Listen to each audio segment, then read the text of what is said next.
minus 5, minus 4, minus 3, minus 2, X minus 1. Fire. Lights out, everybody.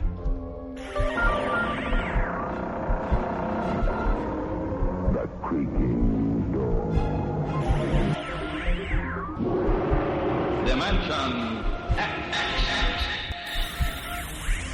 Inner Sanctum Mystery.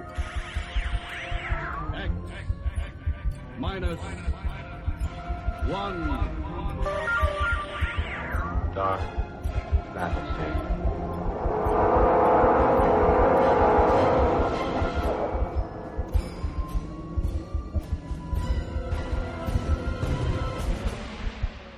Hello everyone, welcome to Sci-Fi and Horror, brought to you by Dwayne Old Time Radio.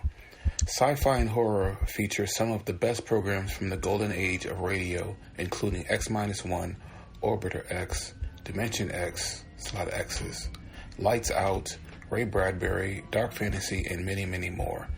Before we start today's sci-fi and horror thriller, if you enjoy what I'm doing, let me ask you to subscribe to my channel. Subscribing is 100% free, and you will receive notifications on new posts. Lastly, if you have a moment, please write a short 1 or 2 sentence review or give a rating on your preferred podcast service. A positive review or rating would help me out a lot. And now, on to the show. And again, thank you for your support. Hope you enjoy.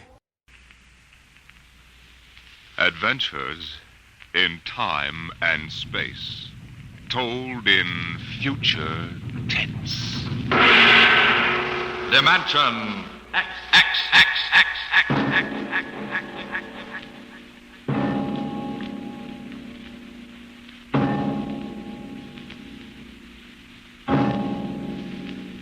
The mind of man is still an unprobed field.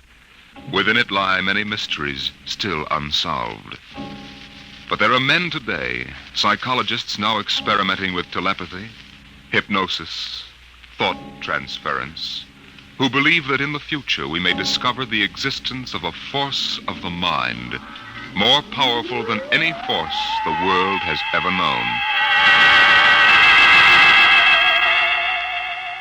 We go ahead now in time some 10 years, and in space to the campus of a small eastern college. The hour is late, and in one of the dark college buildings, 2 men stand in front of a door that bears the name Professor Arthur Barnhouse, Psychology.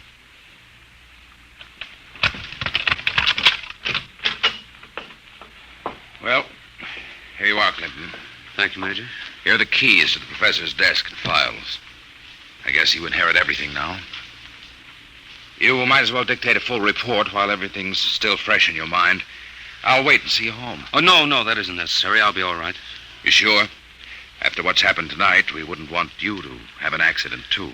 Major, after what happened tonight, I have a hunch the whole world is ripe for an accident. I'm afraid you're right, Clinton. Well, good night. Good night.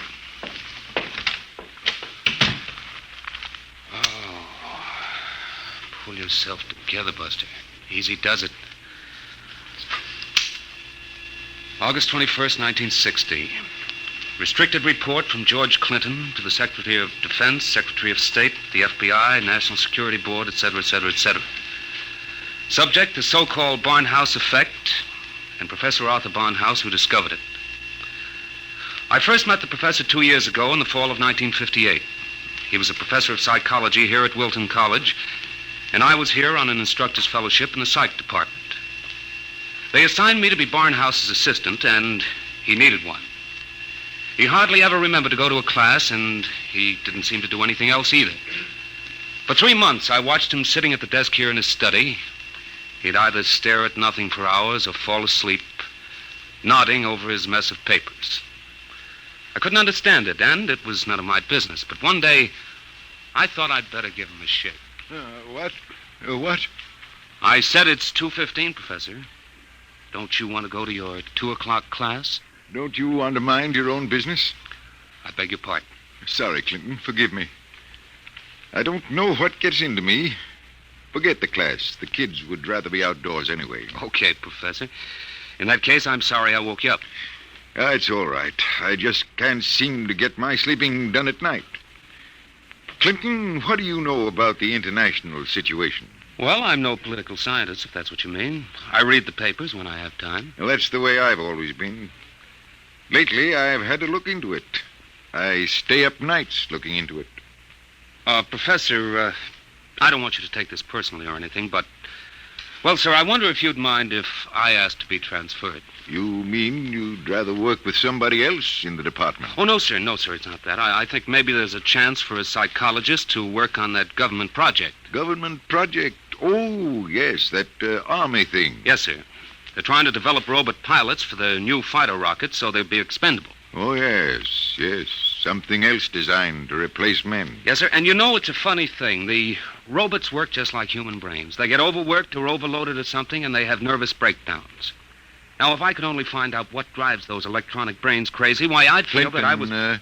if you want to study a brain that's going crazy, never mind the robots. You can go to work on me. What are you talking about, sir? I don't know. I'm either crazy as a bedbug or a... Clinton, I wish you'd help me find out. Are you serious, Professor? I never was more serious in my life. I'm afraid I'm going out of my mind. But why? What makes you think so? This is what makes me think I'm crazy.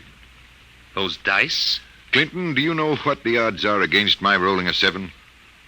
Oh, about 5 or 6 to 1. Watch. 7.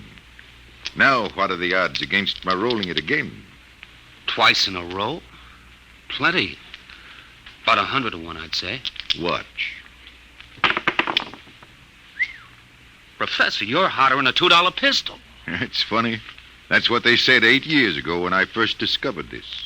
Discovered what? This force of the mind. I call it dynamo-psychism. You mean you shove those dice around just by thinking about it? People have always thought there could be a force of the mind. You know that. Fortunately or unfortunately, I've learned to control it. Yeah? How did you happen to find out about this, Professor? Well, it was about 10 years ago, back in 1948. I made the mistake of going to a psychologist's convention, and in order not to appear unsocial, I happened to find myself, for the first and only time in my life, in a dice game. What happened? I didn't have the faintest idea what was expected of me, and someone told me to roll 7s. So I did. 10 of them. I'll bet you weren't asked back into that game. That night, in my room, I realized that it simply couldn't have been an accident, Clinton. I tried to reconstruct the exact scene, the position of my body, and finally, the thoughts in my mind. And that was what did it.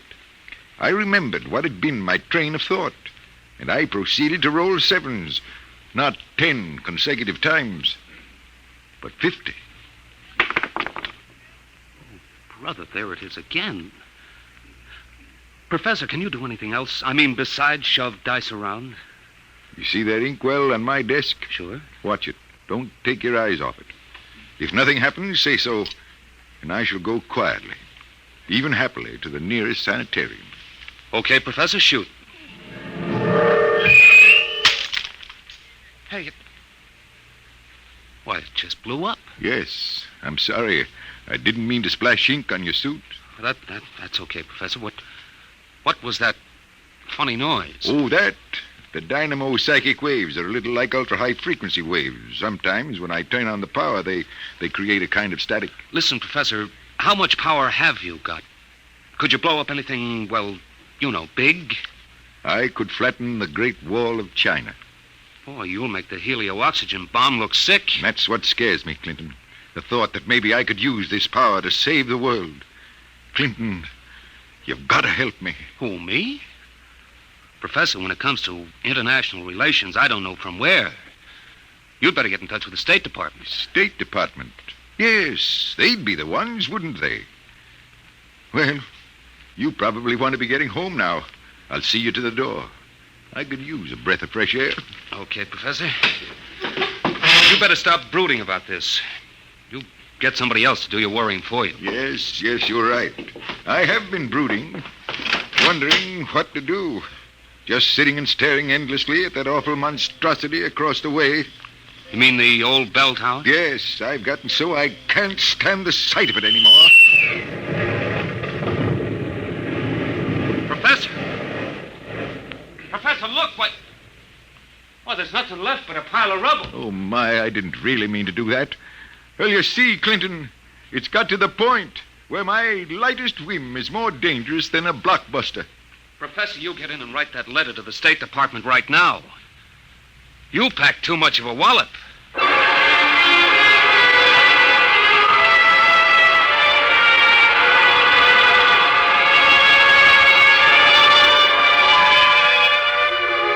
Professor Barnhouse mailed his letter, and things happened fast. The long arm of the Army reached out, and within 5 days, the two of us were deposited in an old mansion in Virginia, surrounded with a barbed wire fence and 20 guards, and labeled top secret. As soon as they'd seen a couple of small demonstrations, they set up a big test of dynamo psychism, and the professor was a very important guy. You could see him getting more unhappy every day. General Barker, I've got to talk to you. Just a minute, Professor. We're cleaning up the last details in Operation Brainwave. We'll roll at 1400 hours tomorrow. At 1400 what? 2 o'clock tomorrow afternoon. The robot-controlled fighter rockets will take off at exactly 1400 minus 10 and appear over the target at 1400. Watching from here over the video screen, you will then try to knock all 20 of them out of the sky. Think you can do it? Of course I can do it. Fine. Then we've taken care of everything. Everything except that you neglected to ask me if I wanted to do it. I don't. This whole thing strikes me as childish and insanely expensive. We'll decide about that. But what's the good of it? I wouldn't mind acting as a defense weapon if it were necessary. But I can make all wars and armaments unnecessary. I could give every nation what it needs. I could move mountains, build roads, dig irrigation canals. I have a technique which costs nothing and can do immense good. You're spending millions to prove that it can do immense damage. It doesn't make sense. You know something, General? He's right. Of course I'm right. I want you to send me and Clinton back to Wilton College. Right away. That's quite impossible, Professor.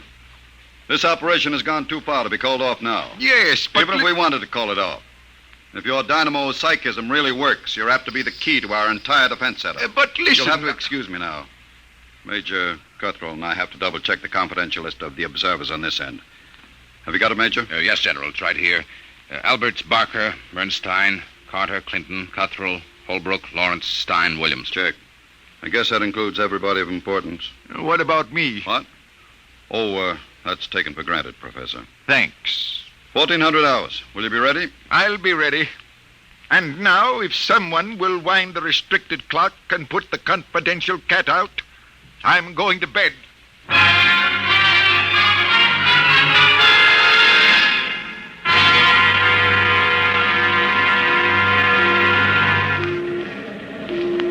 YDR to brainwave control. Observation plane to brainwave control. Come in, please.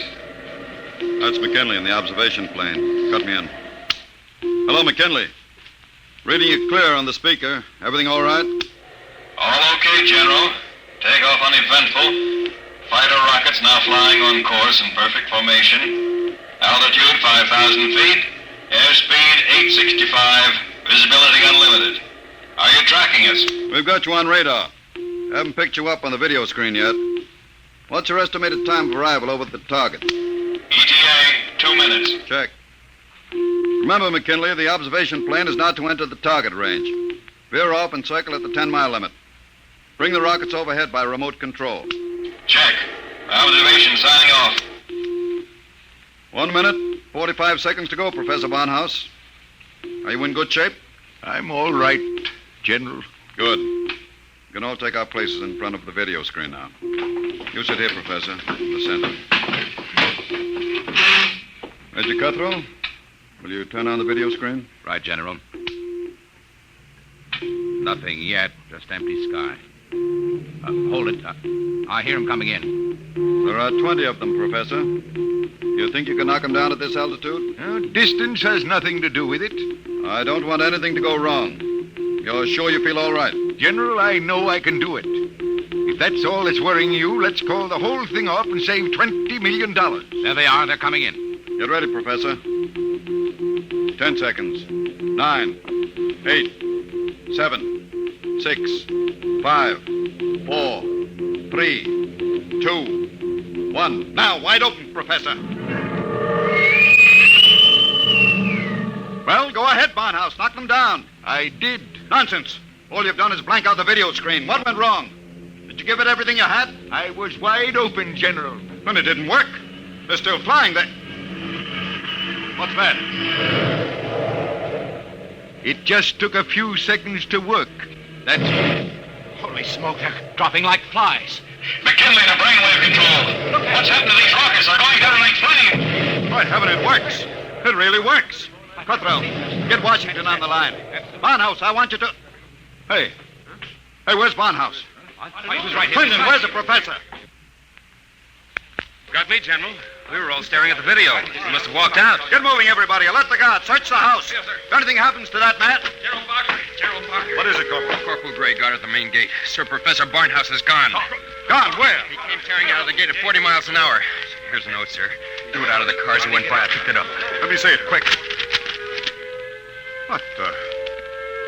What got into that man? What does he say, General? Gentlemen, as the first superweapon with a conscience, I'm removing myself from your national defense stockpile.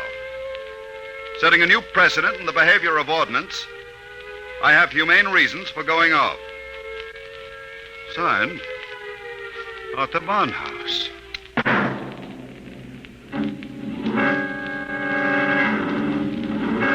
Barnhouse was gone, and within 12 hours the world was on a spree. The headlines were glorious or terrible, depending on what you think of the things the way they are. Barnhouse flattens helio bomb factory! The dynamo psychic waves reached every corner of the world. In every country, every continent flashed the news of what was happening. Hey, Barnhouse knocks out hidden atomic stockpile in Asia! There was a new kind of war, the war of tattletales. Secret agents of every country hunted for the hidden armaments of their enemies, yelled about them in the newspapers, and immediately there'd be that warning burst of Barnhouse static, followed by... Radio-controlled fleet blown up on secret maneuver! The professor was out to make peace or bust, and nothing like him ever was.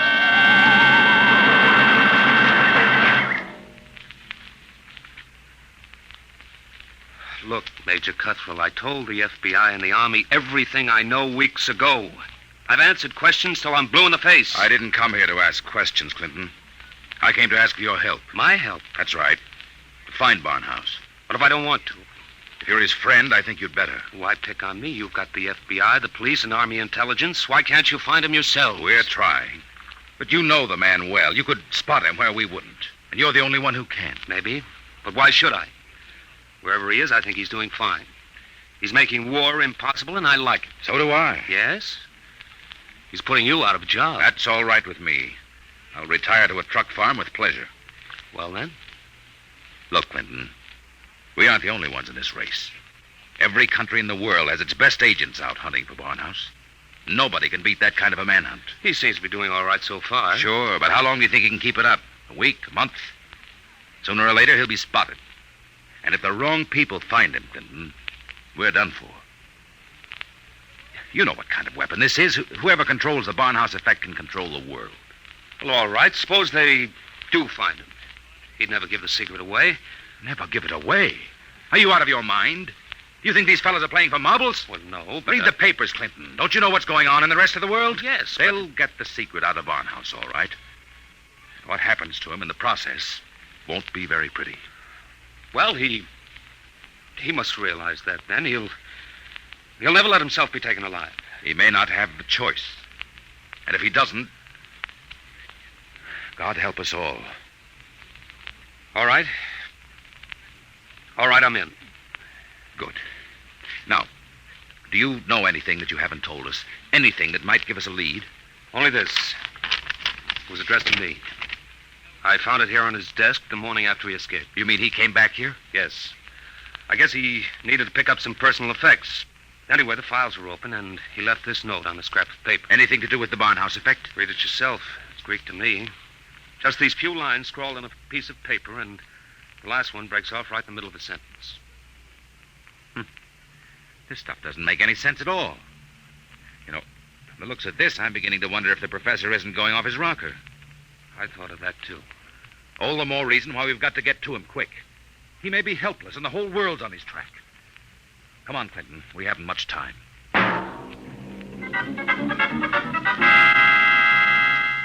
You say you do recognize this photograph, Mrs. Reardon? I tell you, it looks like Mr. Balfour's. He had the second floor front room for quite a while, but he left, I should say, about a week ago. Say, is he wanted for something? Yes, if he's the man I think he is. Well, now, I'd say you're looking for the wrong fella. That Mr. Balfour, he couldn't be a criminal. Why, he wouldn't even harm a fly. He spent all his time in his room, just thinking.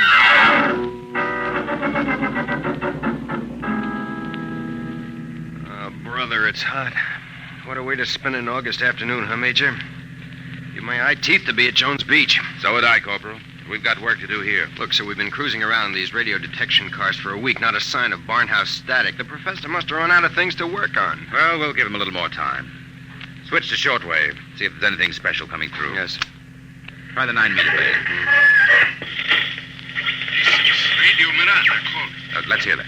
Our American enemies, who have hidden behind the unjust and diabolical persecution by Professor Arthur Barnhouse, will tyrannize us no more. I wonder if the professor's out of Today, this. our glorious leader takes up his residence in a shelter, shielded with lead against all dynamo-psychic rays. With his protection designed by our brilliant scientists to be absolutely impregnable against the Barnhouse Effect, he will once again lead us on the path of our glorious death. Quick! Triangulate it and get me a fix. I've got it. Let me check this chart. Quick, man. 3.9, 1.7. Oh, my aching back. What is it? We haven't got a prayer of finding a major. He'd have to be picked out of 2 million people. Where is Barnhouse? Right where I was wishing I was. Right smack in the middle of Jones Beach.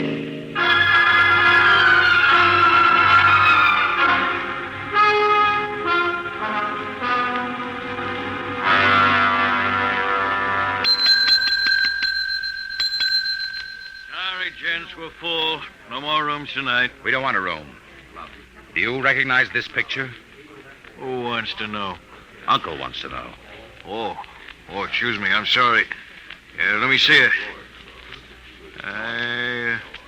Yeah, it looks a lot like room 417. About 5 feet 8, thin, sandy hair, glasses, little scar right across the bridge of his nose. Yeah, that's 417, all right. You mean he's here now? No, not anymore. He checked out 2 days ago. But he couldn't have gone far. What makes you say that? Oh, he looked sick as a dog. Couldn't hardly carry his own bag out. Uh-oh. Like I said to the other fellas, I said he looked like he was on his way to the morgue. What other fellas? Oh, the ones this morning. You're the second pair that's been asking for him.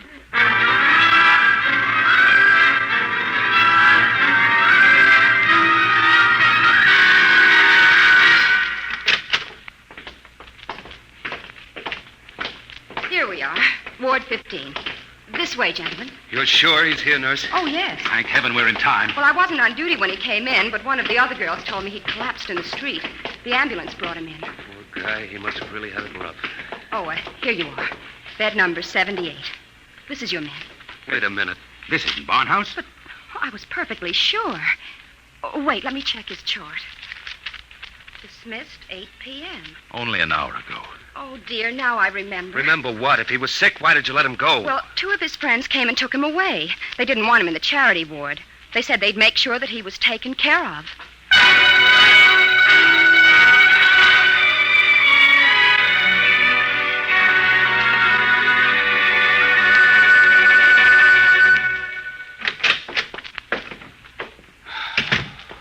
Every time I walk into this study, I keep hoping somehow I'll wake up out of a bad dream and find the professor just sitting here. Major, is there anything we haven't covered? Nothing. The police, the FBI, the air patrols, the docks, the railroad stations, everything. Not even a flea could get through this dragnet. I hope.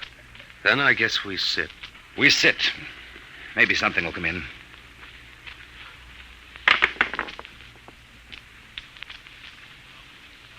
Do you have to roll those dice? I'm sorry.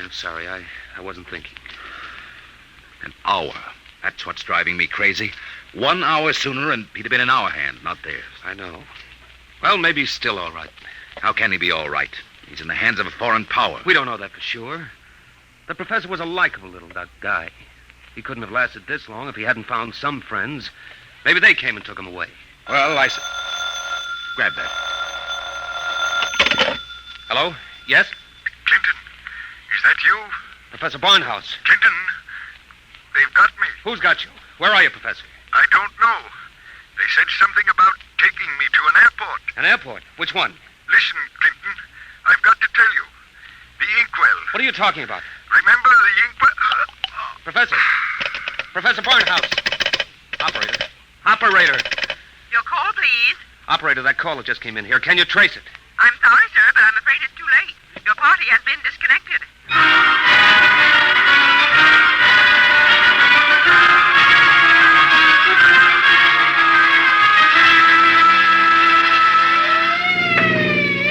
Where are we headed? He didn't say which airport. Just a hunch. The commercial airfields are all covered. But there's a little private field out here, I remember. Hasn't been used in years. Better be the one. They didn't have too much of a start on us. Maybe we'll make it in time. Step on it, Corporal. Wide open, Major. How'd he sound? Did he say who had him? No, all he got out was airport and something about an Major, Mr. Clinton, there's a tail light up ahead. Must be another car going like the devil. You're right, I see it. They're turning into the airfield. Come on, faster. Hold everything. Look up ahead. They're switching the floodlights on at the field. There's the plane down at the other end, all warmed up and ready to go. We'll never make it on the road. Hang on, I'm going through the fence, right?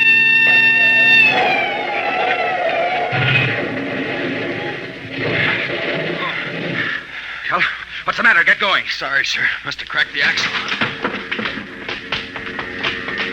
They're taking off. Get out the submachine gun. You can't. Barnhouse is in that plane. You'll kill him. We've got to take that chance.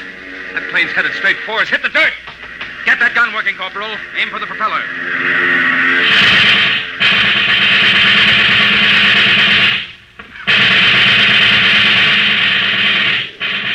Couldn't get him, Major. Well, there goes the old ball game. I'll get through to Air Patrol, sir. Maybe they can intercept the plane. No, not a chance. By the time the fighters got off the ground, the plane would be out of range. No, we've lost, Barnhouse. Nothing can save us now. Hey, what?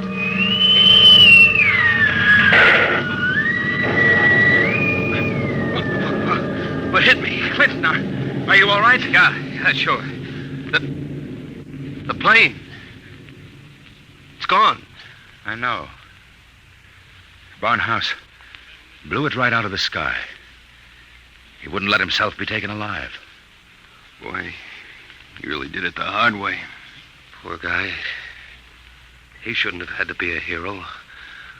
All he ever wanted was peace. Peace? What's that? Now the arms race will start all over again. And with Barnhouse gone, what's left to stop it?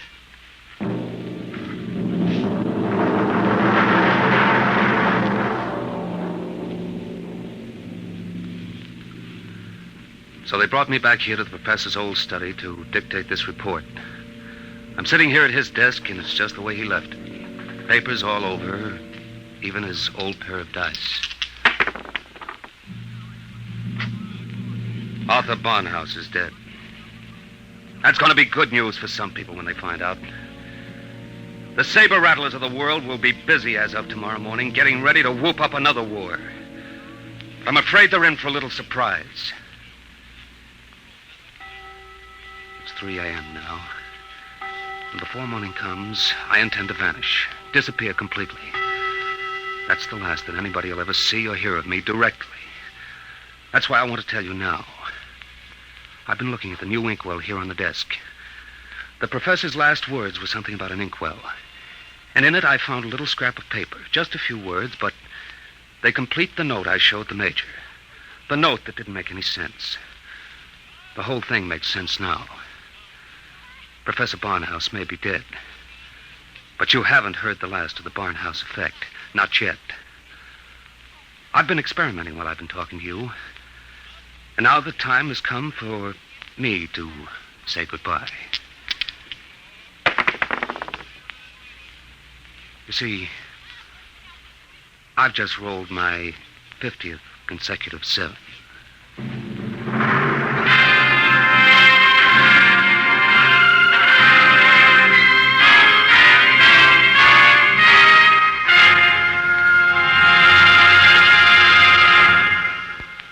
just heard Report on the Barnhouse Effect by Kurt Vonnegut, Jr. An adventure in time, space, and the unknown. Dimension X. Next week, the strange story of the interspace rocket Star Cloud, which vanished mysteriously behind the Great Galactic Barrier in the year 1986. What happened to it and to its crew? We'll tell you next week.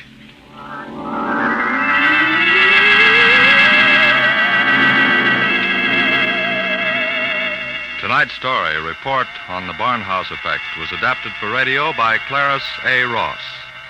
Featured in the cast were Bill Quinn as Clinton, Ed Jerome as Professor Barnhouse, and Carl Weber as Major Cutthroat. Your host was Norman Rose. Music, Albert Berman. Engineer, Bill Chambers. Dimension X is produced by Van Woodward and directed by Edward King.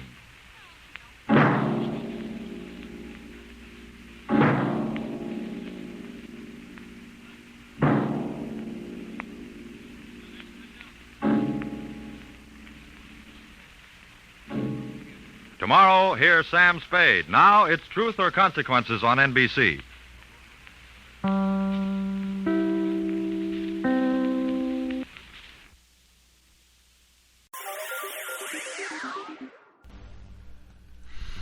Thank you for listening. If you enjoy what I'm doing, I ask you to please subscribe to my channel or channels. You can also go to my website where you can listen to all of my podcasts for free. You can also download them for free. And there is donation information on the website if you feel like you would like to show some support for what I'm doing. You can email me. The website is otr.duane.media. And my email is info@otr.duane.media. And my Instagram is duane.otr. Well, hope you enjoyed. And until next time, stay safe. Wish you well. Peace.